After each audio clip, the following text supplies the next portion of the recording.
Então, assim, nós vamos convidar aqui ela que é educadora, psicóloga, com especial formação em acadêmica no campo da avaliação. Ela é doutora PhD em Educação e Psicologia da Criança, né, e do Adolescente. Ela é mestre em Psicologia Educacional, atuou como professora no ensino fundamental, médio, bem como também foi professora, pesquisadora e orientadora de dissertações e teses no ensino superior, né? Graduação e pós-graduação.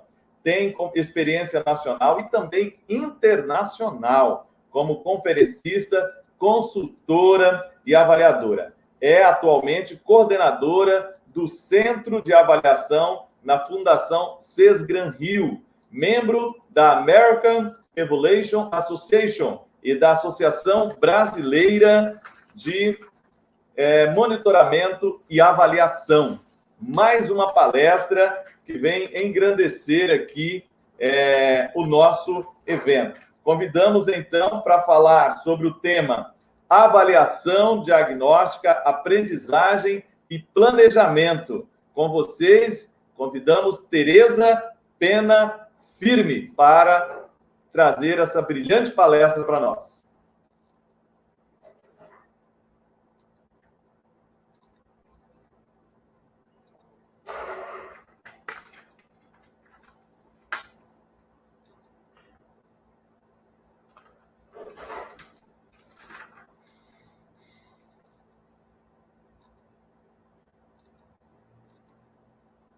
E junto com a Tereza também, desculpe, agora entrou. Também o Júlio. Entrei com um pequeno. Estou aqui com vocês, colegas, amigas, amigos, crianças. Posso trazer aqui o Júlio Furtado rapidamente? Tá bom. O Júlio Furtado já está aí. Ele é professor, pedagogo e psicólogo, né, Júlio? Mestre e doutor em educação com 40 anos de atuação em escolas e universidades e gestores educacionais em todo o Brasil há 30 anos.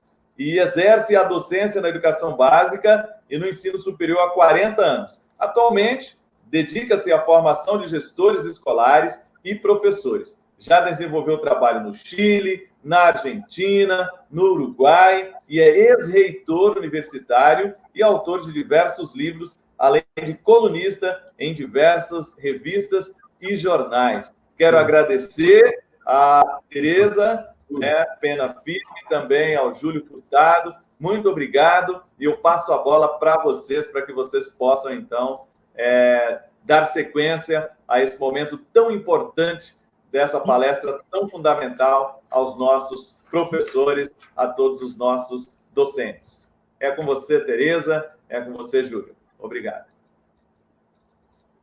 Muito obrigada, meu prezado diretor-chefe, aqui comandando esse encontro fabuloso. Eu estou realmente emocionada, porque é raro termos essa oportunidade de falar para um grupo tão seleto e tão amplo também, com dimensões amazônicas. Então, esse é o Brasil que a gente ama de verdade, esse que dá esse abraço imenso que pega do norte ao sul. Então, nesse contato com vocês, meus queridos colegas, eu sempre me lembro de alguém que disse muito bem: há abraços que valem, há palavras que valem um abraço, e abraços que não precisam de palavras.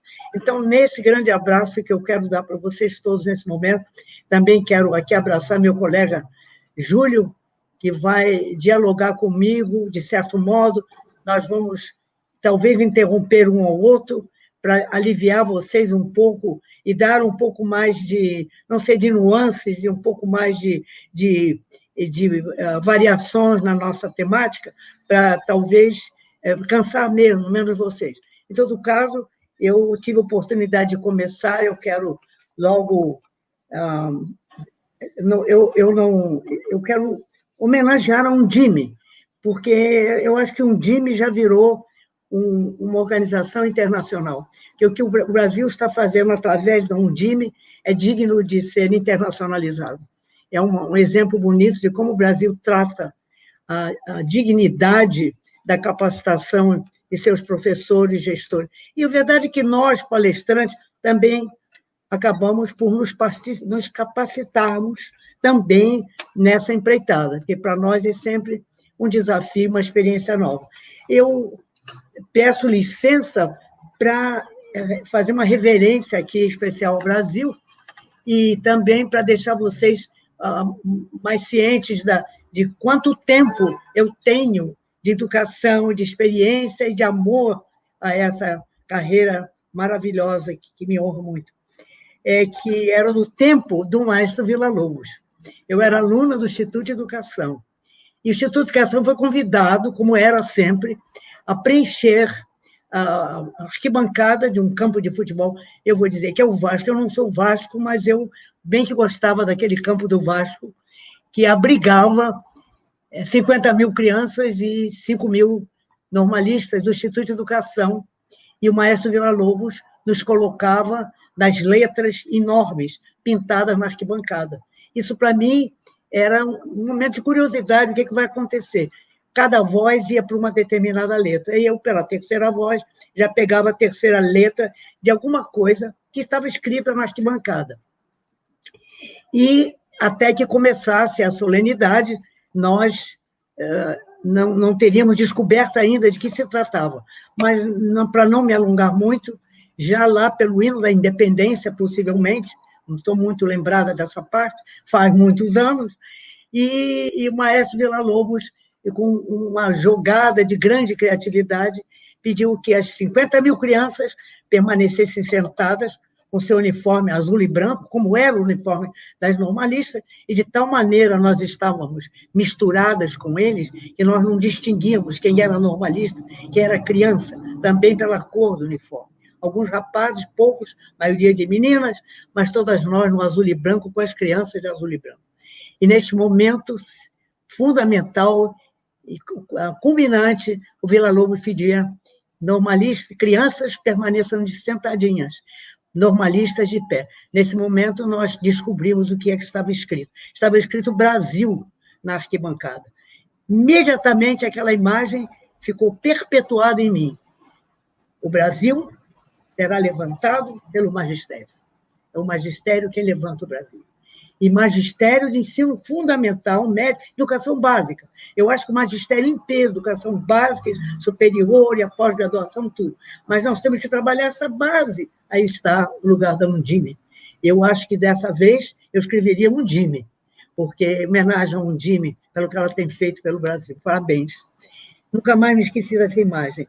E meus colegas, esse respeito ao Brasil, nessa Semana da Pátria, eu queria contar essa história, que é verdadeira, e por que não dizer a vocês que, já antes dessa oportunidade, eu já, como aluna do primário, também pude participar como criança e depois como normalista. E eu vi alguém que disse uma coisa muito linda, eu não sei qual foi o escritor, mas eu guardei isso. Ela acreditou que podia mudar o mundo, que resolveu ser professora. Toda a minha vida levei essa imagem, que nós podemos mudar o mundo.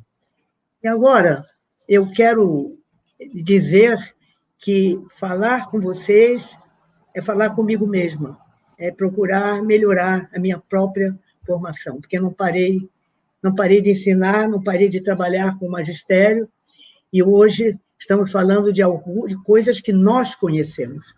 Nós conhecemos, nós vivenciamos isso, mas é bom falarmos uns com os outros, para nós reforçarmos essas ideias de diagnóstico, de aprendizagem, de planejamento.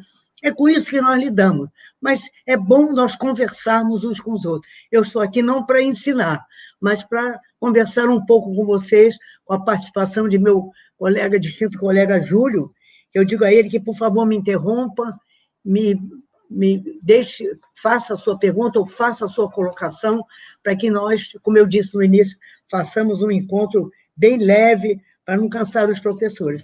Apenas para não deixar de abrir esse tema do diagnóstico, eu me pergunto como nós vamos entrar, eu não sei se eu estou falando já, estamos falando do tempo que estamos vivendo, mas nós não estamos pensando mais nessa nossa chegada, nossa entrada com as crianças. Já podemos viver o diagnóstico agora, nesse momento, mas eu estou pensando que aquele que está preocupando a grande maioria dos professores, como vai acontecer quando nós voltarmos à situação presencial, que não vai ser mais a mesma, mas é uma situação já conhecida, nossa conhecida. E a nossa preocupação é essa, como nós vamos partir daquele momento. Aí a gente fala de diagnóstico. O diagnóstico é conhecer aquela chegada na escola, aquela chegada na sala de aula, aquela chegada depois de uma pandemia, é um momento de chegada. É muito importante conhecer onde nós estamos chegando. Diagnóstico é isso, é conhecer o que está acontecendo. E eu diria, antes de nós tentarmos adivinhar o que está acontecendo, ou procurar investigar, ou procurar, não sei, testar, e eu acho que os melhores informantes na nossa chegada são as crianças, são os jovens. Eles é que vão nos dizer o que eles aprenderam, como foi que eles aprenderam, eles gostaram, como é que foi isso, como é que foi essa situação em casa, de que eles sentiram falta, de que eles sentiram saudade. Eu perguntei a algumas crianças e respostas foram lindíssimas. Eu tenho saudade dos meus colegas. Eu disse, que mais? Eu fico puxando para ver se eles vão dizer dos professores, e dos meus colegas, que mais do recreio, que mais de correr, de que eles sentem falta, e, no entanto, estão sendo um pouco correndo o risco de entrarem mascarados, ou entrarem sem contato, quando eles estão procurando contato. Eu temo esse encontro. Esse encontro precisa ser muito bem pensado, porque nós estamos pedindo o oposto da criança, o oposto do que eles querem. Mas eu termino, porque eu quero deixar o Júlio me provocar. Uma dessas crianças vem a ser eu vou dizer a verdade, um sobrinho bisneto.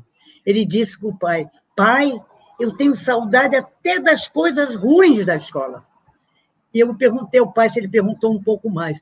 Foi bom que ele não perguntou, porque eu tenho medo que ele viesse, que ele não chegasse a dizer, que ele chegasse a dizer, nesse caso, que até dos professores eles sentem falta, mas fica por conta da minha imaginação. Eu tenho certeza que eles têm saudade de nós. Tenho certeza.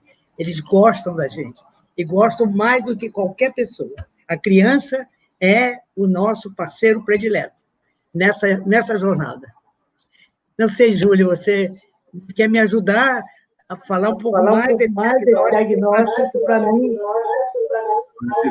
Tereza, é um imenso prazer estar aqui com você mais uma vez. Eu quero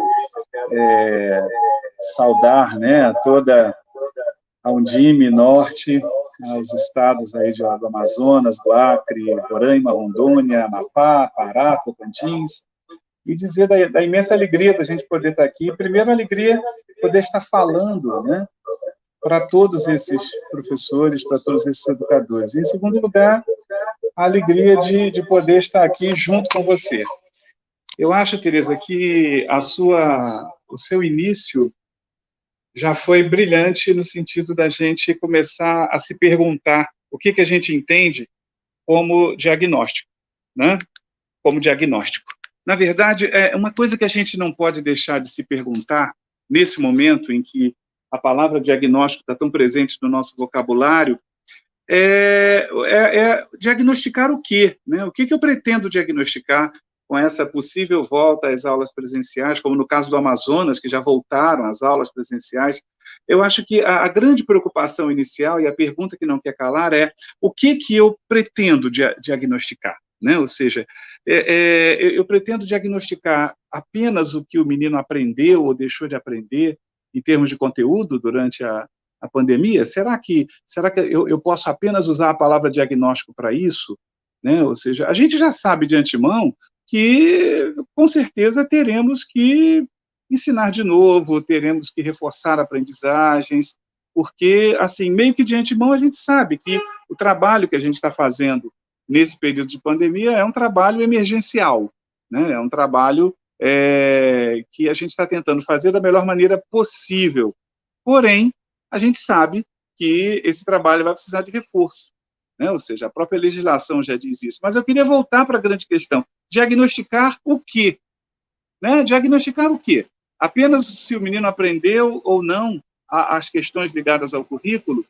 A gente não pode esquecer que é fundamental que a gente também faça o diagnóstico comportamental da criança, né? Ou seja, o que essa criança aprendeu de verdade enquanto ela estava em casa, né? Que necessidades que ela teve e que, a partir nessa necessidade, ela acabou aprendendo, né?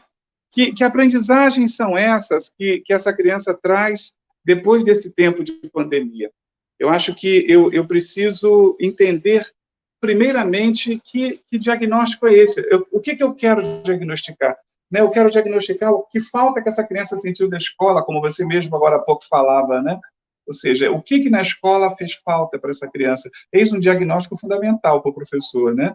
Ou seja, do que você mais sentiu falta da escola? Exatamente para quê? Como o nosso tema de hoje propõe, né? Diagnóstico, aprendizagem e planejamento.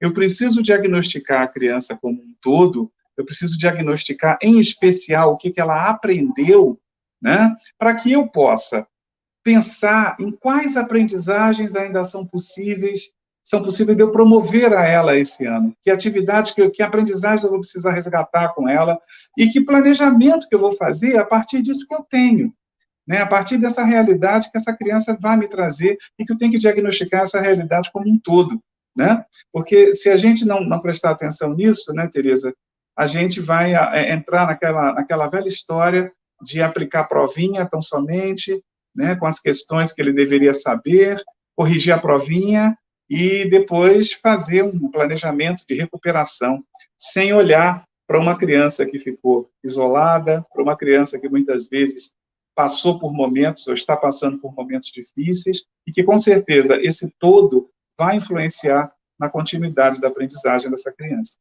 O que você acha disso, Tereza?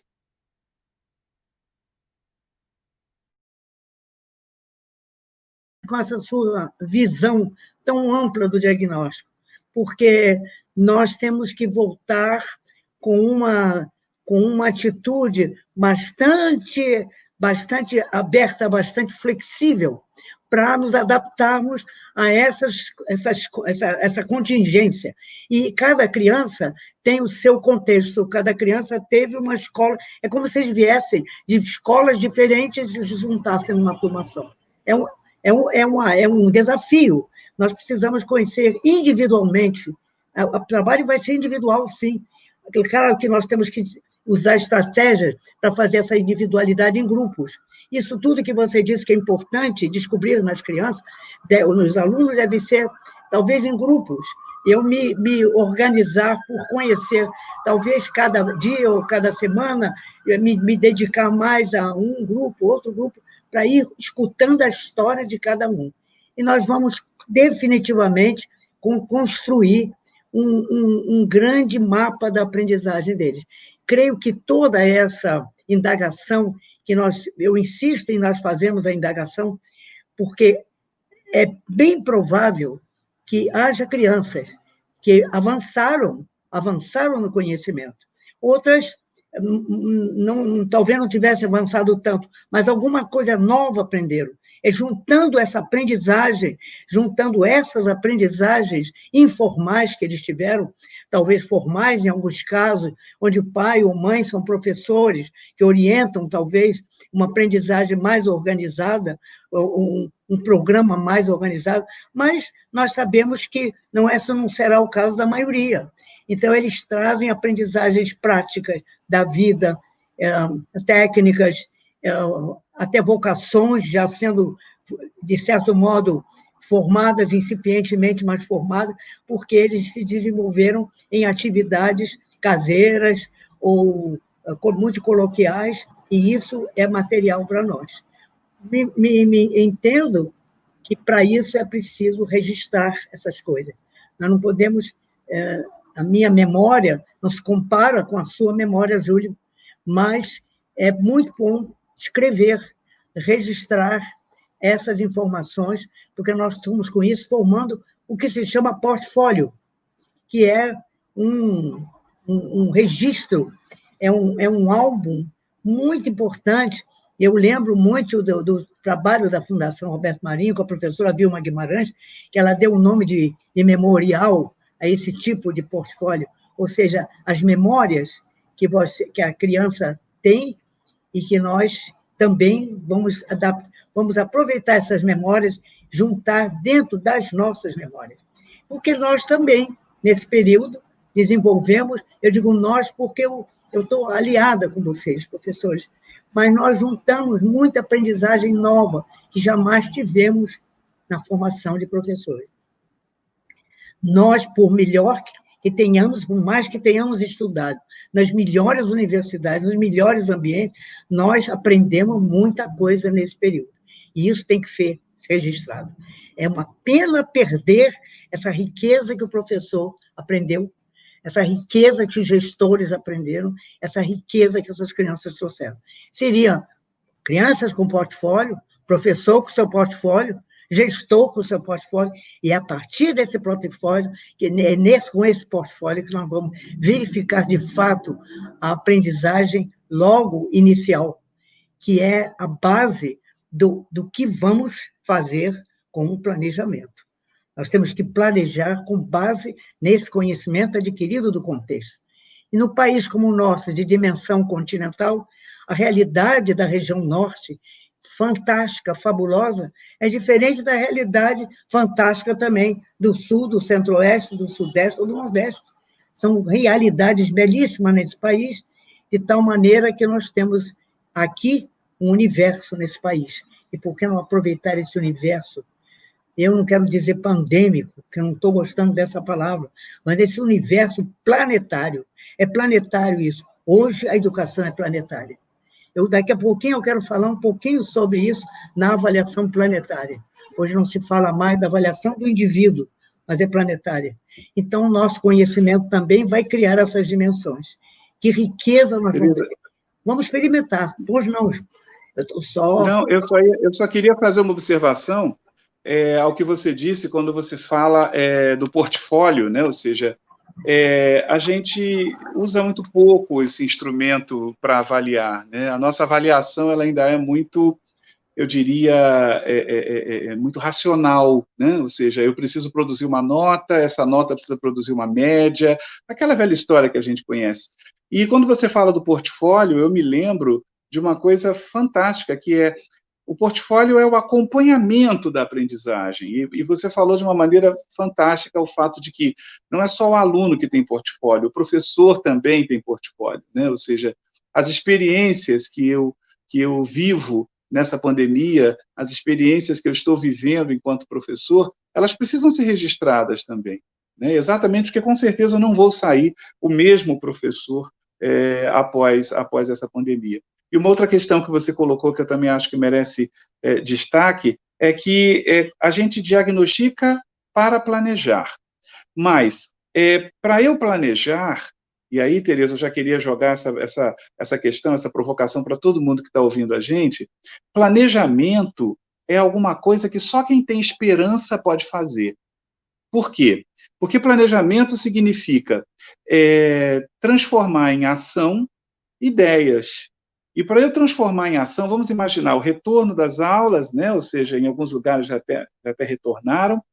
Eu olho para essa criança, eu faço um diagnóstico, né? Ou seja, eu faço um diagnóstico cognitivo, o que ela realmente aprendeu, mas principalmente eu faço um diagnóstico humano, eu faço um diagnóstico do quanto essa criança continua acreditando nela, do quanto essa criança continua acreditando na escola, de que falta que essa criança sentiu na escola, que importância que essa escola passou a ter, né? Talvez na vida dessa criança, mas para depois eu entrar no planejamento. Só que o planejamento, ele, como eu já disse, ele é filho da esperança, né? Então, que a gente tenha muita clareza de como é que anda a nossa esperança, de como é que anda a nossa certeza de que essas crianças vão resgatar as aprendizagens cognitivas que, por acaso, elas deixaram de ter.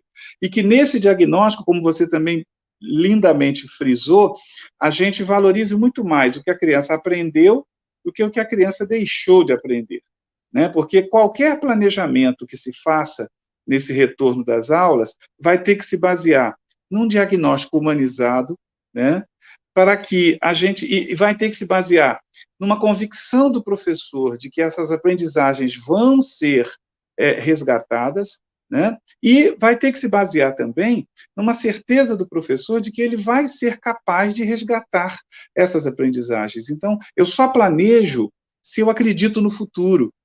Então, aqui, a gente precisa chamar um pouco a atenção para isso. Planejar não é apenas pegar uma folha de papel e escrever os objetivos, escrever as estratégias, escrever quais vão ser as técnicas e metodologias que eu vou seguir, qual vai ser o resultado e como é que eu vou avaliar esse resultado. Não, isso é a parte técnica, estrutural do planejamento, que eu diria que todos nós, professores, sabemos fazer.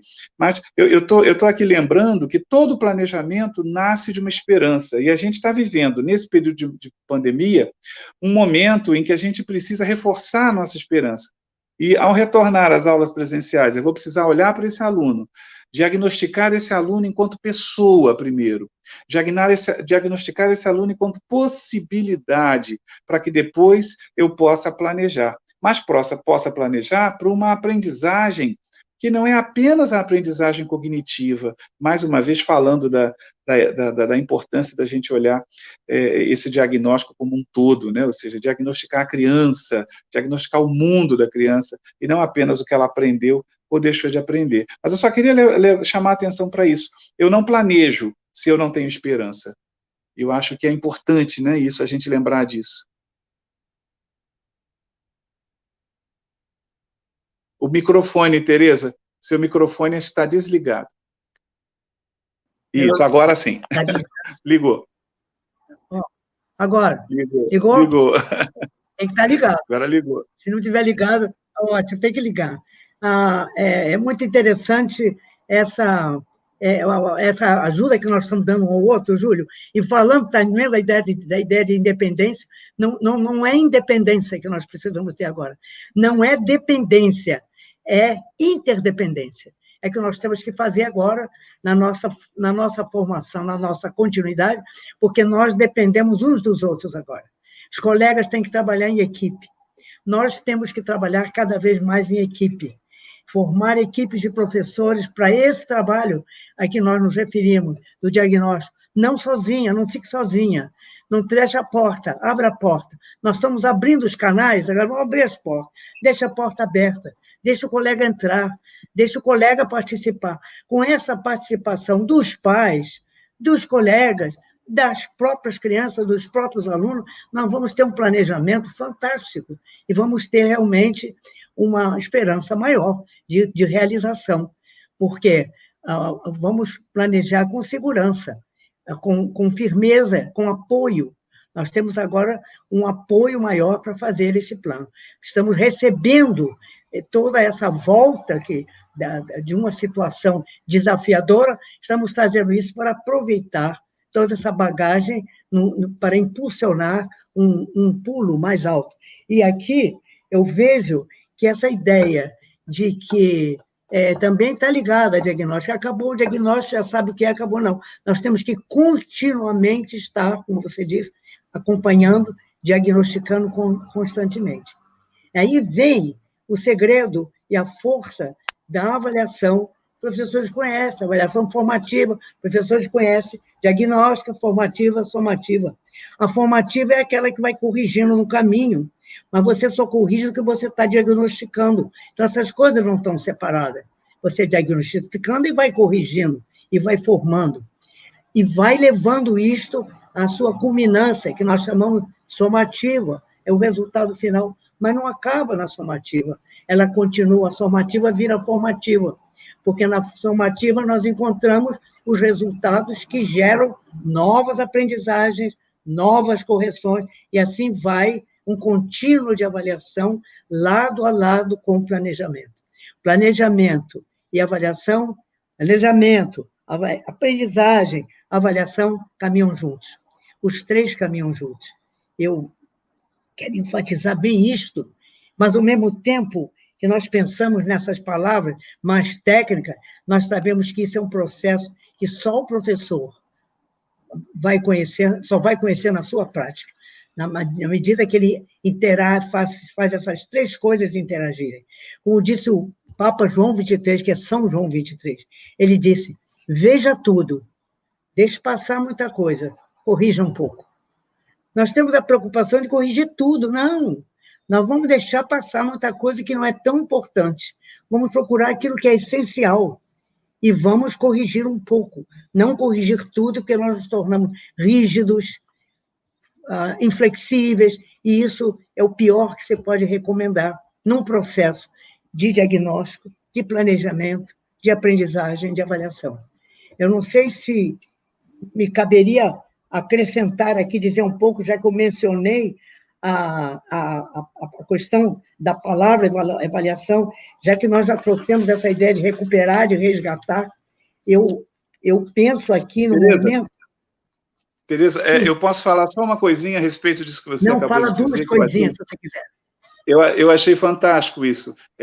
Quando você coloca, né, ou seja, vamos corrigir um pouco, eu lembro que talvez a grande aflição dos professores, eu tiro porque algumas questões que já estão chegando aqui, inclusive a gente vai deixar uns minutinhos no final, né, para a gente ler algumas questões aqui e discutir, já estão chegando aqui, Tereza, algumas questões, e isso que você falou, eu acho que vai de encontro totalmente à ansiedade de muitos professores, que, na verdade, querer avaliar tudo, recuperar tudo, e resgatar tudo, é uma ansiedade grande que a gente tem, porque, muitas vezes, isso é até exigido de nós, né, enquanto professores, uma nota, um resultado direto, mas eu queria lembrar que a própria Base Nacional Comum Curricular, a BNCC, ela vem orientando que os currículos se estruturem de maneira espiral, ou seja, o que é uma espiral?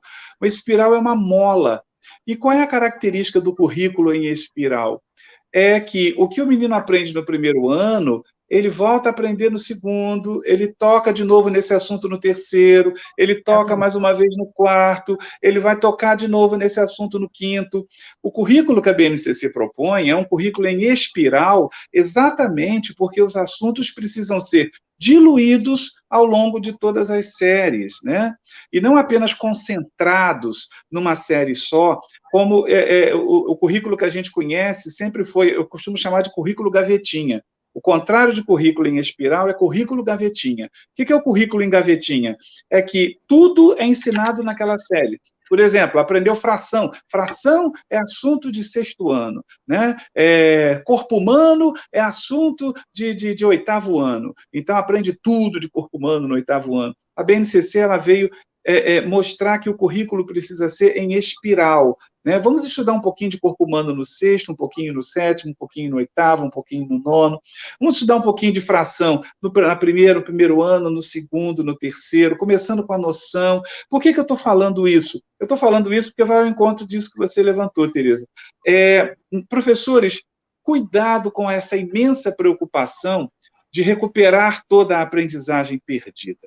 Nós já temos um currículo em espiral. Ou se o menino, esse ano, não aprendeu fração, ano que vem ele aprende. E no outro ano ele vai ter de novo. O compromisso nosso em resgatar a aprendizagem não é resgatar a aprendizagem com o tempo que falta para terminar 2020. É resgatar a aprendizagem de agora por diante.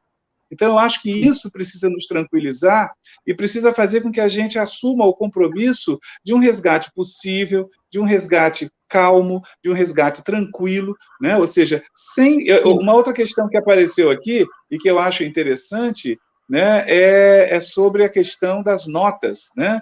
Uma professora, eu li aqui, uma professora passou rápido, ela disse assim, às vezes a gente é exigido dar notas, mas eu nunca me importei muito com a nota. Será que eu estou certa nisso?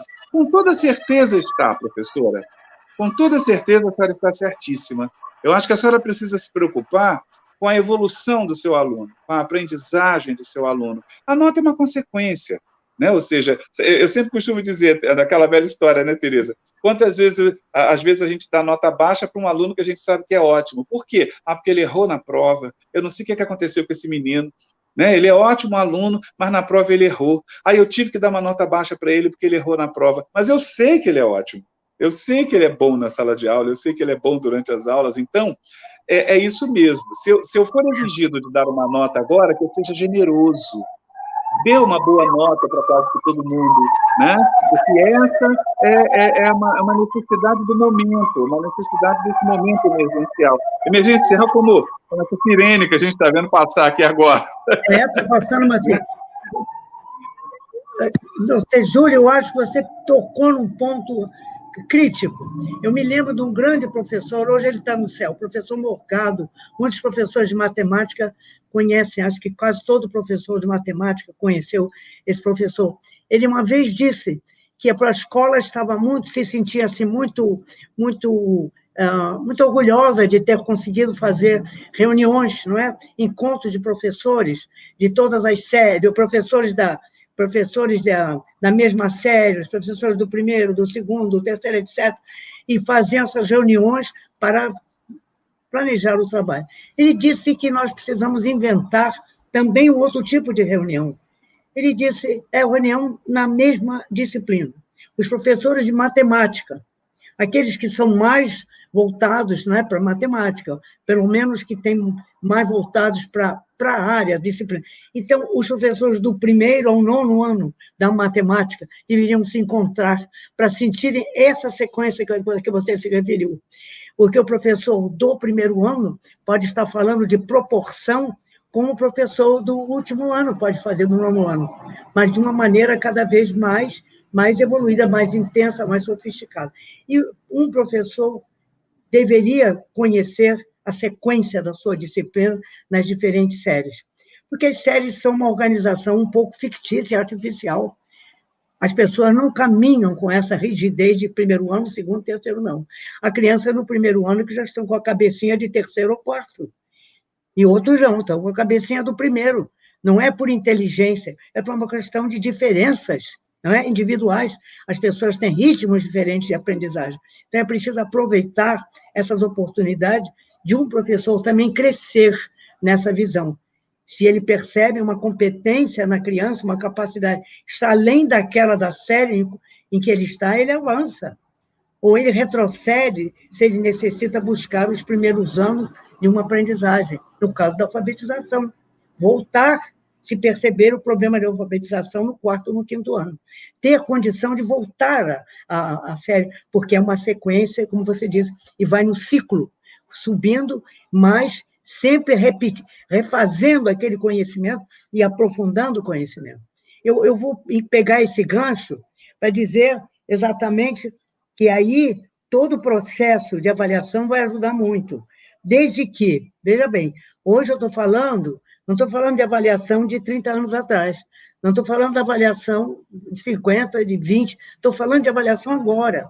O que estão falando os estudiosos de avaliação agora, o que estão falando as experiências de avaliação agora. Não, o Brasil nós temos aqui lugares, tenho certeza de que há escolas ou há professores que já estão nesse ponto de avanço. Outros ainda, de toda forma, aqui vai uma recomendação para nós, professores, estudarmos avaliação também, que é uma área, é chamada transdisciplina, ela está em todas as áreas do conhecimento, então diz o professor, escreve transdisciplina, ou disciplina alfa, é aquela que é base, aquela da qual você pode tirar conclusões que vão afetar todas as disciplinas. Então, há uma recomendação, hoje, atualmente, isso que nós já estamos falando aqui, essa adaptação ao momento, ao contexto e ao momento. Esses dados em tempo real, importantíssimo, falamos, eu estou só sintetizando, é a utilização dos resultados, isso tudo é avaliação de hoje, utilizar esses resultados. Não exigir exageradamente e dizer, está bom o suficiente. Em inglês se diz good enough, está bom o suficiente. Porque você vai puxar mais agora, deixa para puxar mais adiante. Considera o que está feito agora e vai mais adiante, que o aluno é impulsionado. Isso é que impulsiona o processo de avaliação. Não é julgá-lo de acordo com uma expectativa que você tem. É de acordo com aquilo que ele conseguiu fazer, em relação ao contexto que ele tem, em relação ao ambiente que ele vive, em relação ao esforço que ele fez. E isso é a atitude do avaliador que deve ser essa, de flexibilidade, de sensibilidade, como você falou, daquelas questões humanas que fazem parte do processo. Eu aqui sempre trago a lembrança de um grande professor, eu repito isso em homenagem a ele também. Ele também está no céu. A minha turma já está, a maioria já está no céu, eu ainda estou por aqui, mas a maioria já está lá, estão rezando por mim. Pois esse professor recebeu das minhas mãos o conjunto da minha primeira dissertação de mestrado, entrego na mão dele, com aquela esperança, como você fala, quem sabe que eu acertei, quem sabe que eu consegui fechar tudo, ou ao mesmo tempo o medo, será que ele vai dizer, vai achar que está ruim? Eu tenho medo, eu tive medo, ao mesmo tempo que eu tinha aquela esperança escondida, eu tinha um medo explícito daquilo que ele fosse dizer. E ele tomou essa papelada minha, que estava toda reunida, que eu chamava de estar pronto, está pronta a minha tese, a minha dissertação de mestrado, está aqui, ele recebe, uma semana, me manda voltar dentro de uma semana depois ele volta, eu chego lá, ele não volta, porque ele tem uma ocupação, um problema para resolver, mas deixou escrito uma mensagem, em letras grandes em vermelho. Excelente, claro, em inglês, não vou falar aqui, nós estamos na nossa terra. Ele escreveu excelente, com 3 pontos de exclamação. E embaixo, com uma letra pequena, ele escreveu, como um primeiro rascunho. Que grande mestre! O meu rascunho precisava ser melhorado, mas ele elogiou como rascunho. Vamos fazer isso. Vamos experimentar uma avaliação que elogia a primeira versão. Eu acho que isso ajuda em certas relações humanas. As pessoas podem não estar dando tudo, mas aquilo que der, você considera excelente. Discretamente, pode ser que dê certo até no casamento. Você está excelente com uma primeira versão, tem certeza que vai melhorar. Mas essa certeza de que vai melhorar é que eu acho que é a esperança que está na avaliação. Você diz que está bom Tereza, agora... deixa eu falar uma coisinha. Posso falar uma coisinha? Esperança que vai melhorar. É isso que tem Mas que deixa dar. eu falar uma coisinha que eu não posso deixar passar. Já que você está citando um professor seu, eu vou citar uma grande professora que eu tive, né? Talvez uma das maiores, com toda certeza. Ela me deu aula no mestrado, sabe? E Tá no céu, ela me deu uma disciplina chamada aconselhamento psicológico, uma professora chamada Tereza Penafirme. E lá na UFRJ, não, eu tenho que contar essa história, né? Lá na UFRJ, aluno da professora Tereza Penafirme, eu entrei, claro, com essa cabeça que nós professores, em média, temos, né? Então, entramos lá e a professora Tereza, ela dividiu para cada aluno falar de uma teoria de aconselhamento. Nós estudamos um livro, foi ótimo, fizemos seminários, e aí ela pediu que a gente escrevesse um artigo, logo de cara. Então, nós escrevemos o artigo e entregamos a ela 2 semanas depois. Na semana seguinte, estávamos a turma toda, né, a turma do mestrado já, toda ansiosa, né, meu Deus, e a nota? Será que ela vai trazer o artigo corrigido e tal? E aí a professora entrou, né, e a gente perguntou logo, professora, e os artigos? A senhora leu? Né? Aí essa professora virou para a gente e falou assim, tá aqui comigo sim, já vou entregar para vocês. Aí entregou os artigos que a gente tinha escrito, e todo mundo procurando a nota, cadê a nota? Não tinha nota. E aí a gente foi olhando, estava escrito a lápis, né? Assim, várias observações em várias partes do artigo, né? No meu artigo, por exemplo, eu lembro que logo na segunda página estava escrito assim, muito boa essa ideia, agora compare essa ideia com isso, e tal. Uma colega minha, nunca me esqueço, estava ao meu lado também, ela, cadê a nota? Não sei. E aí a gente, professora, ela, não, olha, os artigos estão excelentes, muito bons. Eu fiz até umas observaçõezinhas para eles ficarem melhores ainda aí. Cada observação está no corpo do texto. Façam isso e me tragam de volta na semana que vem. Aí lá fomos nós, fizemos o que ela pediu, eu acrescentei aquilo, li o que ela pediu para eu ler, fiz a comparação, passei o artigo a limpo, entreguei a ela na semana seguinte. Aí 2 semanas depois, ela traz os artigos todos de volta de todo mundo, e a gente doido para ver a nota, né, um olhando para o outro, cadê a nota? Cadê a nota? Não tinha nota nos artigos. Aí essa colega tomou coragem e perguntou, professora, e a nota do artigo? E ela falou, a nota é 10, para todo mundo. Todo mundo está com 10 no artigo. E aí eu olhei para a cara dessa colega, essa colega olhou para a minha cara, e aí eu falei assim, todo mundo? E eu confesso que eu fui para casa com aquela sensação, sabe, puxa vida, queria só eu tirar 10, pensei que eu ia tirar 10, e os outros colegas, a gente poder comparar a nota, todo mundo tirou 10, e na aula seguinte a gente trouxe essa questão para discutir.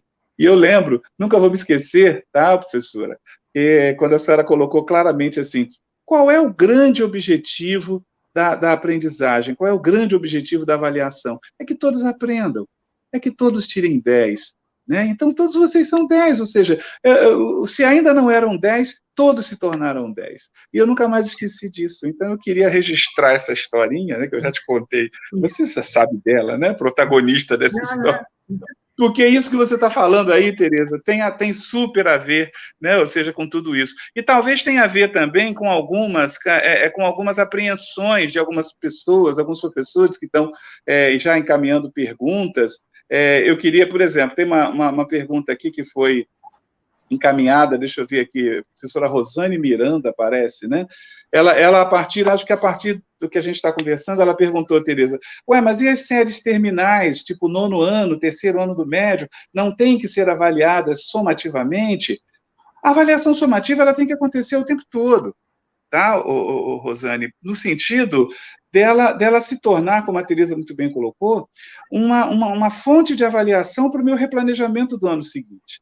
Né? É claro que sim, as séries terminais, elas precisam ser avaliadas de forma somativa, não de forma classificatória, mas de forma somativa, para que a gente tenha uma ideia até da aprendizagem acumulada ao longo daquele segmento, sim. Agora, não vamos confundir isso com de vestibular, com concurso público. Eu sei que não foi isso que você quis dizer, mas eu estou aproveitando a sua pergunta e já falando sobre isso, porque em várias mesas de debate sobre avaliação, os professores perguntam assim, mas como é que eu vou avaliar de forma tão formativa, né, se na vida ele vai ter que encarar concursos, se na vida ele vai ter que prestar vestibulares? E eu sempre digo uma coisa que eu vou dizer aqui agora, sabe o que é? Concurso e vestibular não é avaliação. Concurso e vestibular é classificação, é seleção. Sabe qual é o objetivo? Entram os melhores, ficam os que não forem tão bem. A escola não pode jamais se espelhar no modelo de classificação para fazer seus alunos aprenderem. O que tem que acontecer dentro da escola é a aprendizagem. Na escola, a avaliação da aprendizagem precisa estar a serviço da aprendizagem. É avaliar para o menino aprender cada vez mais. Por isso, Tereza fala tão brilhantemente, né, ou seja, na avaliação enquanto salvadora, enquanto impulsionadora, enquanto aquela que coloca a pessoa para frente e não para baixo. Se eu tenho uma avaliação dessa forma, com certeza eu vou estar formando um aluno ao final do 9º ano, ao final do 3º ano do ensino médio, muito mais bem preparado para passar num concurso. Mas eu jamais posso reproduzir na escola a estrutura do concurso. Senão eu estaria fazendo dentro da escola a mesma coisa. E será que é para isso que existe escola? Né? Você, que ótimo, você é bom, você vai adiante. Você não foi tão bem, você fica. Né? É para isso que existe escola? Tá bom? Desculpa, Tereza, mas eu tinha que citar esse exemplo, né, dessa professora que eu tive e tinha que falar também sobre isso. Eu tenho que agradecer a você com humildade, que eu não mereço essa exaltação, mas eu sei que há muitos professores que agem assim também, Júlia. Eu tenho encontrado professores que têm me mandam recados, eu sempre fiz assim, agora eu estou contente porque eu encontro alguém que faz assim também. Eu tenho encontrado em reuniões da Undime mesmo, professores que se revelam nesse momento, estavam aflitos por perguntar se podem continuar a ser assim. Eu sempre, claro, com essa flexibilidade, porque nós não temos tempos marcados para terminar o ano. Por isso, a reprovação é uma coisa muito perversa. Você não reprova, você adia, você intensifica uma recuperação, você faz um reforço, mas não reprova. A palavra reprovação devia ser abolida do repertório. Por quê? Porque há o plano B, o plano C, vamos usar outros planos para recuperar aqueles alunos que tiveram uma dificuldade maior, mas não chegar à reprovação. Eu acho que nós estamos massacrando os nossos alunos, tornando-os medrosos. Dizem que os brasileiros estão entre os mais ansiosos, estudantes brasileiros, entre os mais ansiosos do mundo. Estudos fizeram isso. Por quê? Medo da prova, o medo da nota? Não, não é o medo da nota. Deve ter, você tem que acreditar em você, ter autoconfiança, autoestima para poder realmente se desempenhar bem numa prova. Você não se sai bem se você entra com medo. Você tem que entrar com coragem, com autoconfiança. E, para isso, a prova serve para isso. Eu tive um professor que dizia, amanhã temos uma prova. Professor, dá um tempo para estudar. Não, vocês vão amanhã fazer a prova com aquilo que vocês têm agora, que eu quero saber. Além disso, procurem cometer erros diferentes, novos erros, porque eu preciso saber onde é que eu tenho que ensinar melhor. Eu preciso saber os erros de vocês para poder ensinar melhor. Então, essa atitude que nós temos que ter inversa ao que temos feito até hoje, infelizmente, com os nossos alunos. Mudar essa... Eu vou dar um termo exato que se diz hoje, da avaliação hoje, se chama-se apreciativa. Você aprecia, você faz uma apreciação, e essa apreciação que você faz, ela deve ser estimulante. Elogie o rascunho, porque há outras coisas para completar. Mas você já tem a garantia de um bom rascunho, você tem ânimo para corrigir. Naquele dia, eu tinha muitas páginas de correção para fazer, mas eu fiz rápido. Por quê? Eu tive a primeira força, o primeiro incentivo é o que vale para você prosseguir. Então, essa recomendação está nos melhores livros de avaliação hoje. Hoje em dia, você fala na avaliação como algo que vem na busca de um melhoramento, de um aperfeiçoamento. Você avalia para que a pessoa tenha condições de se aperfeiçoar. Então, você não começa por uma crítica de alguma coisa negativa, conte algo positivo. Eu me lembro de uma coisa interessante que eu vi escrito num vagão do metrô. Muito interessante. Deve ter sido meu aluno quem escreveu isso ali. Estava escrito no vagão da companhia. Você se afastou da porta para não atrapalhar a saída e a entrada de pessoas. Afirma, quase que indagando, mas quase que acreditando. Você se afastou direitinho da porta para não atrapalhar a entrada e a saída das pessoas. Valeu bem. Boa. Já está um elogio antes de você fazer isso. Qual era a pessoa? Não havia pessoa alguma na porta. Todos afastados já tinham lido aquilo. Como quem diz, você se afastou, não é? Você fez tudo direitinho, não fez? Então, parabéns. Boa, valeu. Por que nós não dizemos isso na aprendizagem? Você se esforçou, você estudou, você procurou acertar, não foi? Foi. Então, valeu, vamos estudar mais. Primeiro, toca o trabalho. Depois, separa a pessoa do trabalho. Esse trabalho pode ser... Você é uma pessoa tão inteligente, tão capaz, que você é capaz de fazer um trabalho melhor do que esse. Eu acredito em você. Nós começamos pela pessoa. Você está fraco, você precisa ser reprovado, vai ficar melhor para você. Erro. Está provado que a reprovação não melhora a aprendizagem. Ela desestimula a aprendizagem. Ela faz o aluno estagnar pelo medo do fracasso. Ninguém quer fracassar. Então, o medo do fracasso faz o aluno não aprender. Vamos recebê-los de braços abertos, com carinho, com afeto. Eu gosto muito de falar de professores, como o Júlio falou de um professor. O Júlio, eu conheci um professor, ele era um professor... Eu tive professores brasileiros notáveis, me lembro de minha primeira professora, alfabetizadora, disso eu me lembro. Mas eu quero falar desse professor nos Estados Unidos, na Universidade de Stanford. Ele tinha um lema, e este lema era um princípio, e ele utilizava esse princípio. A vida dele, como professor, era baseada nesse princípio. Ele era um decano, então ele estava numa sala de honra de um decano, e ali ele se instalava no trabalho dele, nas tarefas dele, e ele tinha um lema, não é que estivesse escrito, estava na prática dele. E era o seguinte, um dia ele pronunciou, e quando ele partiu, ficou aquela placa com o princípio dele. Se a minha porta está aberta, entre, você é a razão de eu estar aqui. Que coisa bonita dizer isso aos alunos. Então, eu olho os meus alunos e eu digo, entrem todos, vocês são a razão de eu estar aqui. Se nós pensarmos os alunos isso, nós seremos professores deles. Mas eles são a razão de nós sermos professores. O que nós estamos sentindo hoje nessa pandemia? Onde estão eles? Onde estão nossos alunos? Nós queremos rir, falar com eles, sorrir, abraçar. Tão distantes, nós não estamos vendo. É bom ver, é bom tocar, é bom estar perto. Com todos os cuidados que temos que ter agora. Agora nós estamos o quê? Fazendo o que se recomenda na santa avaliação de hoje, é adaptar-se. Adaptação é a palavra mágica da avaliação hoje.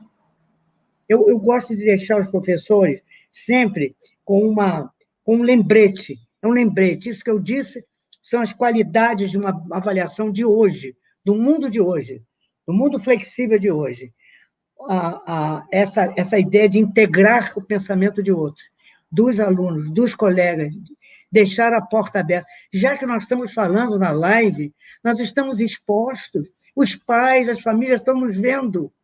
Nós agora temos que, a palavra sem vergonha, entre aspas, nós temos que ter vergonha, nós estamos sendo vistos.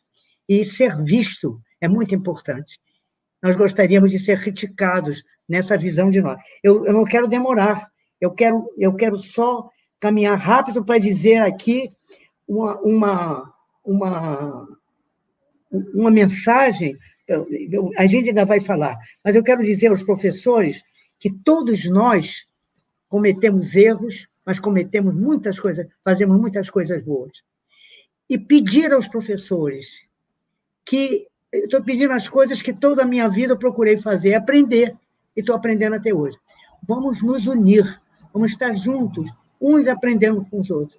Eu aprendi a abrir a porta da minha sala e deixar colegas entrarem, para me verem e me criticarem também. Porque acho que é muito bom, muito útil que colegas nos vejam, colegas nos observem e colegas nos façam apreciação. Aprendi, sabe como? Fazendo palestra. Quando você faz palestra, você está exposto. Então, obrigado, Undime, que sempre facilitou, deu essas oportunidades. Mas se os professores não falassem apenas para os alunos, mas também para plateias, meu Deus, quanta crítica construtiva nós receberíamos. É bom que o professor possa falar para fora da sala de aula também. Que bom que agora isso está acontecendo. Os pais estão escutando os professores. Que beleza isso. Outras pessoas estão vendo pelas lives como é que nós ensinamos, como é que nós falamos. Está exposto. Então, vamos continuar fazendo isso. E a avaliação não é para humilhar, não é para... É para estimular e fazer o aluno crescer. Então, não há perigo do aluno ser visto num processo avaliativo. Porque o processo avaliativo começa com elogio. Parabéns, você é inteligente. Aquilo que você não soube fazer, você tentou. Meu Deus, que bonita seria a escola se houvesse esse estímulo, esse abraço, você é a razão de eu estar aqui. Então, vou conquistar esses meus alunos. O avaliador conquista o seu foco de avaliação. Não para dizer que está bom ou que não está. É descobrir o que está bom. Chamar a atenção primeiro do que está bom. E com muito cuidado, delicadeza, cuidar daquilo que precisa ser corrigido. Se diz, o elogio em voz alta, até para ser aplaudido. O defeito a gente cochicha. Fala em voz baixa, cochichando, para não ser humilhado e devassado. É isso que eu acho que nós vamos na nossa vida. Isso é lição de vida, não é lição de avaliação ou de aprendizagem, é de vida. É na vida que nós temos que ser assim. Então, isso, para mim, serve na vida, serve na sala de aula. Vamos abraçar os alunos, apesar da máscara, apesar do isolamento. Vamos dar esse abraço moral, esse abraço afetuoso, esse abraço que é de coração para coração. Que não precisa tocar, não vai ser possível tocar, mas vai ser possível abraçar. Eu vou deixar para a última palavra, para o último minuto, a última palavra. Mas agora eu peço aqui para deixar Júlio falar. Eu quero que o Júlio fale. Dessas coisas que eu falei, comenta. Não, eu tô... Eu estou te ouvindo, Ana Tereza, eu estou te ouvindo e estou lembrando, mais uma vez, do tema da nossa fala, né? Ou seja, diagnóstico, aprendizagem e avaliação. E estou pensando também no quanto que a avaliação mexe com todos nós, né? Enquanto tema, enquanto assunto. Eu lembro quando a gente está fazendo palestra presencial, é o tema que mais se gasta tempo debatendo, é o tema que mais dá discussão, é um tema que as pessoas acabam, porque faz referência a valores, né? Faz referência a isso, ao para que serve avaliar. E nós somos uma escola, nós temos uma formação de uma escola em que a avaliação ela foi muito usada para categorizar mesmo, né? Só para constatar. Eu lembro muito bem, né? Ou seja, que avaliação era o bicho-papão, e infelizmente esse verbo não pode estar no passado plenamente, né? Ainda é o grande bicho-papão da história. Então, quando a gente agora, em plena pandemia, né, na iminência de retornar a aulas presenciais, né, num fórum da Undime, né, visto aí por toda a região norte, quando a gente propõe esse tema, diagnóstico, aprendizagem e avaliação, eu acho que realmente o nosso papel é refletir muito sobre essas três palavras, né, ou seja, então eu acho que eu estava te ouvindo e estava passando esse filme de novo na minha cabeça. Fazer diagnóstico do que especificamente? Não apenas do que a criança não aprendeu, mas, acima de tudo, do que a criança aprendeu. E não apenas do que ela aprendeu cognitivamente, mas do que ela traz de aprendizagem desse período. Tem uma pessoa aqui nas perguntas, desculpe eu não estar citando os nomes, mas uma professora que perguntou assim, o professor faz o diagnóstico do aluno. E quem é que faz o diagnóstico do professor? Muito boa pergunta mesmo.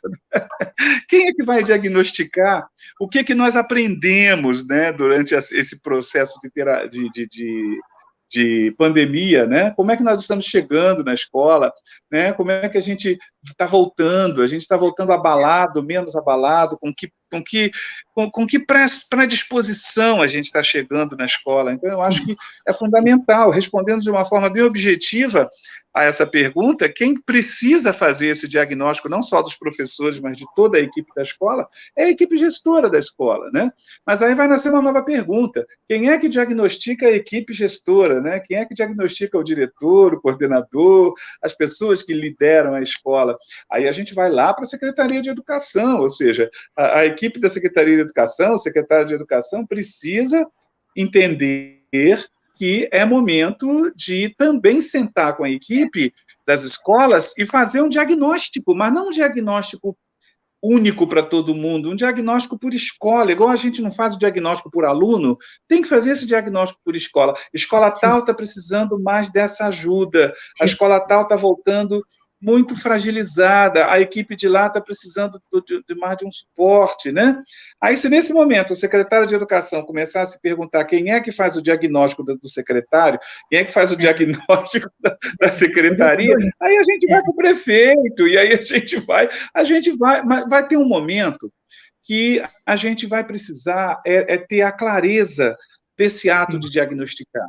Né, e não permitir que esse ato seja somente um ato cognitivo. Eu acho que essa é a lembrança. Quando a gente fala da aprendizagem, né, porque o nosso tema ele é triplo, né, um tema que acho que nós precisaríamos ficar aqui o dia inteiro para cobri-lo de uma maneira, né, satisfatória, mas quando a gente fala de aprendizagem, eu acho que o grande questionamento que a gente precisa fazer nesse momento de pandemia, e nesse contexto, né, que nós estamos discutindo, é que aprendizagem é essa que eu estou perseguindo nesse momento de pandemia, né? Ou seja, quando a gente bate aqui nessa mesma tecla de cuidado com o que a gente chama de aprendizagem, é porque muitas vezes a gente chama de aprendizagem aquilo que não é.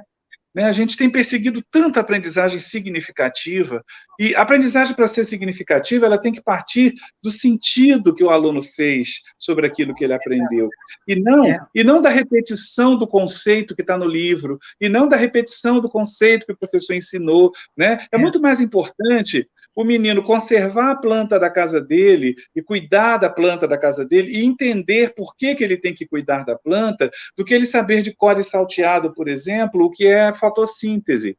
É importante que ele saiba, mas o que é saber fotossíntese? Não é ter o conceito de fotossíntese memorizado. Durante muito tempo, eu sou filho dessa escola.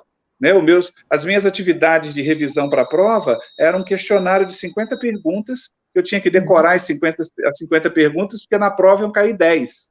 Muita gente que está me ouvindo deve ter passado por essa escola também, né? E aí, eu preciso entender que aprendizagem, e não sou eu que estou dizendo isso, quem diz isso é a proposta curricular do país. Quem diz isso é a própria Lei de Diretrizes e Bases, quando ela fala na aprendizagem muito mais qualitativa do que quantitativa, na avaliação muito mais qualitativa do que quantitativa, né? Quem fala isso é tudo aquilo que a gente percebe que o papel da escola precisa resgatar, né? Então, eu preciso que o menino saiba as 4 operações, sim, mas eu preciso que esse menino não seja enganado no troco. Né? Eu preciso que esse menino, quando vá à farmácia e receba o troco errado, que ele faça uma conta de cabeça e diga assim, ih, moço, está faltando R$1 aqui, né? R$50 menos 38 dá 12, você só me deu 11. Então, eu preciso entender isso para poder ver que aprendizagem é essa que eu estou promovendo na sala de aula? Eu estou falando nisso, Tereza, por causa da palavra aprendizagem, que também está presente no nosso título, né? Que aprendizagem é essa que eu estou perseguindo? Né? É a aprendizagem que vai levá-lo a competências desenvolvidas, ou é a aprendizagem que ele vai apenas entender o conteúdo, reproduzir o conteúdo e tirar nota, né, na prova sobre o conteúdo? Eu preciso rediscutir essa aprendizagem, né? O Júlio, fantástico você ter falado isso, você completou aí uma lacuna importante, desenvolver mais essa ideia da aprendizagem. Algo interessante, estratégia boa para se fazer em sala, os alunos contarem as suas experiências, e você valorizar essas experiências como aprendizagem, eles mesmos relatarem. Não escreverem sobre isso, relatarem a sua experiência. Então, eles vão falar da ação que eles desenvolveram nesse período. Nós estamos vendo a solidariedade que está sendo chamada por todos os lados pela mídia, está acontecendo, as crianças já estão imitando a solidariedade, seja de lugares que estão fazendo crianças solidárias com crianças solidárias com adultos. Por que não trazer essa solidariedade agora, nesse trabalho diagnóstico? Foi uma coisa aprendida nesse período, foi ser solidário, pensar no outro, se colocar no lugar do outro. Então, esse tipo de revelação, que é vamos dizer, a tônica dessa ideia de uma aprendizagem hoje dinâmica, né? Dinâmica, é isso que nós estamos falando. Eu não quero que os professores... Eu gosto de deixar também com os professores uma espécie de um lembretezinho que representa muitos livros de estudo, de avaliação, mas que diz as 5 características, qualidades fundamentais de uma boa avaliação. Para o professor guardar isso. Ele faz a avaliação como ele achar melhor, mas são 5. A primeira é a utilidade, é utilizar os resultados para melhorar, para ajudar a pessoa. É a viabilidade, ou seja, ela ser prática, simples, não complicada, viável de ser feita, não amedrontadora, não assustadora, ou seja, uma coisa viável, como você está dizendo, contar, escrever, falar, representar. A representação é boa. Outra, a ética, é o respeito à criança que está sendo avaliada, à escola que está sendo avaliada, ao curso, ao programa, à lei. Nós temos que respeitar o avaliado, assim como o avaliador também se respeita e gosta de ser respeitado, ele precisa respeitar o avaliado. É a ética que é a avaliação. A avaliação sem ética não convém. É preciso ter muito cuidado. A coisa... eu hoje estou com os papas na cabeça. Então, o Padre Francisco falou, se irritar, é normal você se irritar com as coisas, mas condenar, cuidado.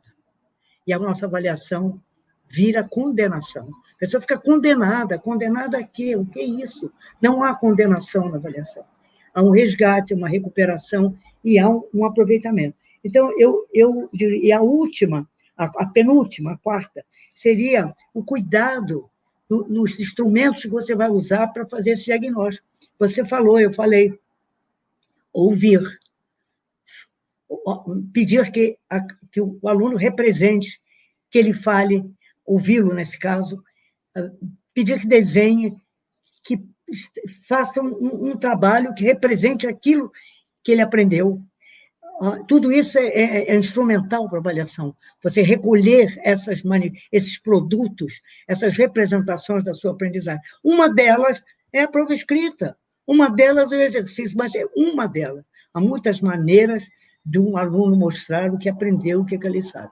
Então, essa é a chamada precisão, ou seja, é cuidado de pegar instrumentos adequados. A observação é dos melhores instrumentos do avaliador. Observar. E uma quinta posição, que mais recentemente foi destacada, é o que se chama prestação de contas, que você estava mais ou menos falando. Nós temos que prestar contas aos pais, aos alunos, à escola, de que avaliação que nós fizemos, como foi feita a nossa avaliação, de que nós nos utilizamos para fazer a avaliação. Prestação de conta não é contar o dinheiro, não. É dar conta, é transparência. É transparência que eu quero dizer.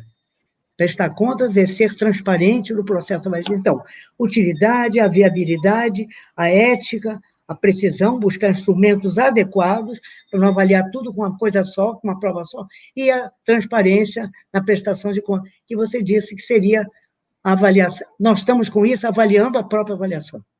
Isso se chama avaliar a avaliação. Às vezes ela foi bem feita. Se ela não foi bem feita, me desculpe, eu não aceito o resultado. Uma avaliação que peca por uma dessas características, eu já desconfio dela. Eu quero ver se essa avaliação foi bem feita. Eu não estou avaliando o avaliador, eu estou avaliando a avaliação que ele fez. Isso é importante. Então, é preciso ter cuidado e avaliar. E você diz, quem avalia o gestor? Acho que o próprio gestor, o próprio professor, o próprio aluno, nós temos que aprender a autoavaliação. E a gente se compara com o quê? Com critério, aquilo que eu gostaria de ser.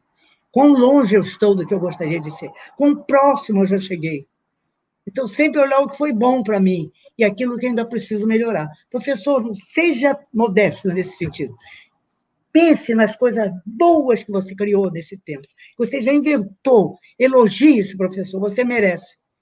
E pronto, você vai ser elogiado também. Mas veja também aquilo em que você falhou, aquilo que faltou. E aprenda uns com os outros, né?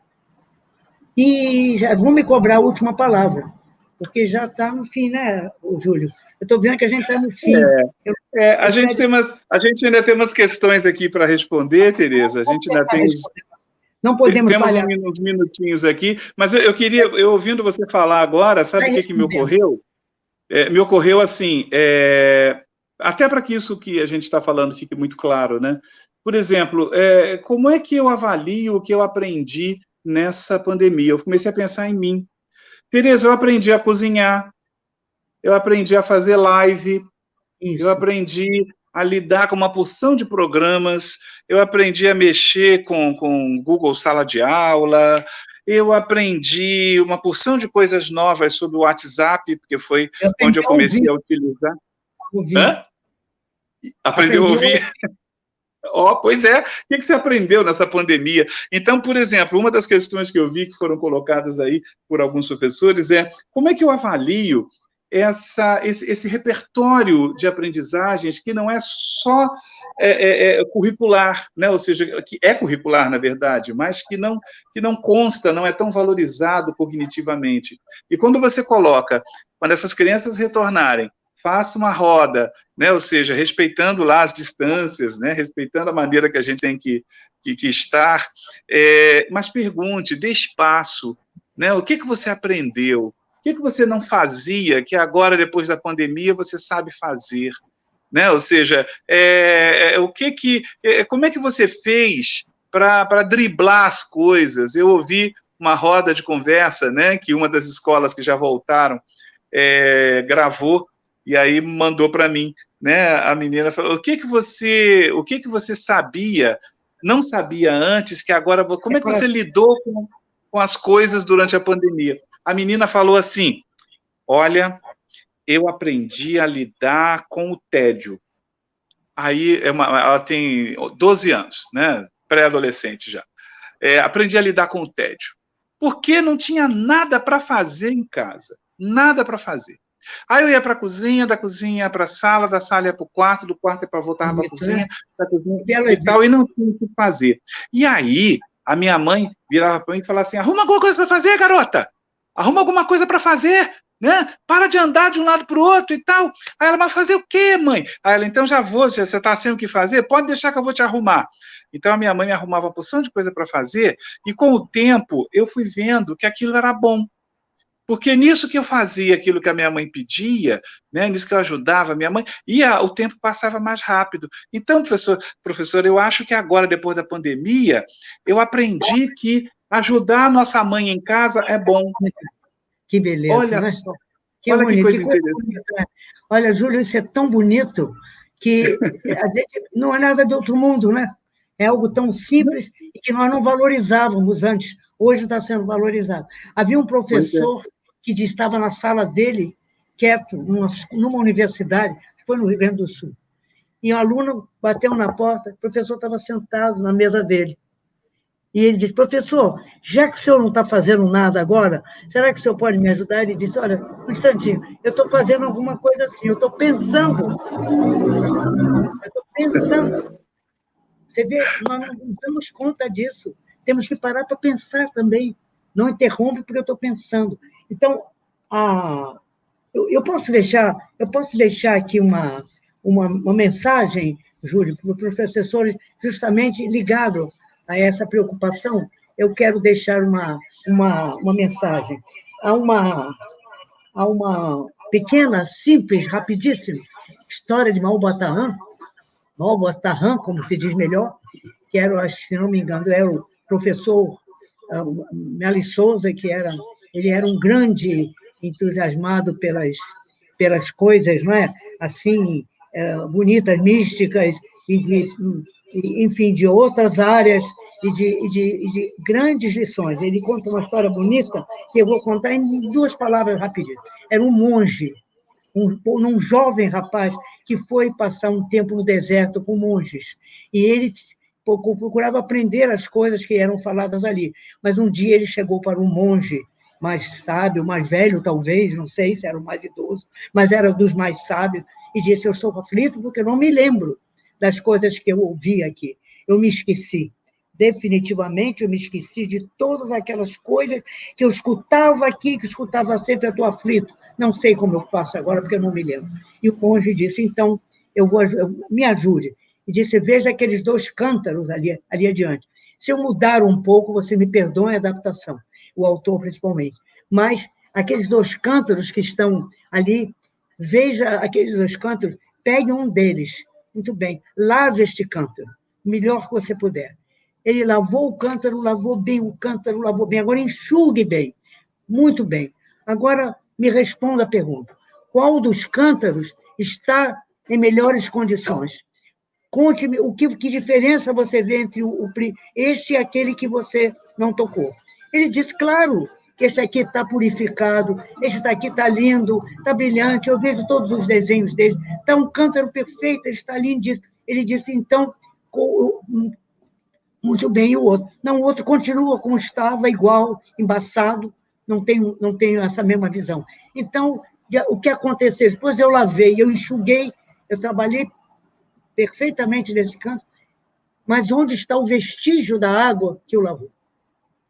Não aparece porque enxugou. Meu filho, este é o conhecimento. O conhecimento desaparece, enxuga. O que fica é a transformação. De tudo que nós falamos aqui hoje, de tudo que vocês vêm escutando, não se preocupem, eles esqueceram. O que importa para nós, e eu acho que para todos nós, professores, é a transformação que fica. É essa que fica, e é para isso que serve a avaliação, para isso que serve o ensino, para isso que serve a aprendizagem, é para a nossa transformação. Olha, se diz muito bonito isso, que, me lembrei, um técnico, porque nós temos que ficar juntos, professores, nós temos que ficar juntos, não podemos trabalhar separados de hoje em diante. Mas me lembro, eu li sobre isso, me lembro da época, 1994, Ayrton Senna faleceu. Em 1994, o Brasil ganhou uma Copa. Então, a mensagem do técnico da seleção, que eu não me lembro quem era, perdoe-me o técnico, mas ele recebe o mérito. Parece que ele mandou essa frase. Eu vi nesse livro, num livro que eu li sobre seleção, sobre as Copas. Então, ele disse, mandaram uma mensagem para o Senna, mas para o céu. Mandaram essa mensagem. Senna, aceleramos juntos, ganhamos o tetra. Eu queria dizer para os que estão no céu, que essa pandemia levou, mas que Deus recolheu. Nós ganhamos a batalha do vírus, porque aceleramos juntos. Vamos acelerar juntos. Porque, na verdade, é que Deus não escolhe os capacitados. Deus capacita os escolhidos. Que Maria passe na frente. E com todas as crenças que vocês têm, eu ponho a fé aqui com vocês, a fé, para a gente ganhar com fé. E olha o que chegou, um bolo. Por que esse bolo? Não levei o bolo, não, eu ganhei um bolo. Queridos colegas, o que é isso? O Júlio está dizendo, é verdade, eu tenho que confessar a verdade. E agora vocês vão saber, né? Ontem, a mesma tela aqui com a minha querida professora eterna, que ontem completou 92 anos de vida. E 72 de magistério. Que esse bolo aqui simbolize a alegria, simbolize a importância que você tem na educação, Tereza. Eu acho que eu falo aqui em nome de muitos professores que passaram pela sua mão, se não como alunos diretamente, mas com certeza como pessoas que puderam ouvir suas palestras, ler seus artigos. E que Deus... Você não é o Júlio Verne, mas tem a inspiração dele. E que Deus continue te iluminando, e que com certeza você já está eternamente iluminada na educação brasileira, viu? Muito obrigada. Meus parabéns, em nome de todos. Obrigada a vocês que nos escutaram. Obrigada, com muito carinho. Eu quero aqui, em nome da Undime, Undime Norte, em nome de todos os professores, todos os dirigentes municipais, professora Tereza, parabenizar a senhora pela passagem do seu aniversário, desejar muitos e muitos anos de vida, que Deus abençoe sempre a vida da senhora, para que a senhora continue no nosso meio, trazendo essas informações, palestras maravilhosas como esta que a senhora e o professor Júlio trouxe nessa tarde de hoje. Muitos elogios nós temos recebidos da palestra, foi maravilhoso esse bate-papo de vocês aí, e a gente aqui acompanhando atentamente e viajando junto com vocês, tá? Então, foi uma bela viagem que a gente fez na tarde de hoje, neste dia 2 de setembro de 2020. É um dia histórico para a educação aqui da região norte. Parabéns. E, assim, nós aqui ficamos muito felizes mesmo. Tem algumas perguntas aí, o professor Júlio já leu algumas perguntas, né? E eu não sei aqui se a gente... Você queria que eles responder? Oi, professora.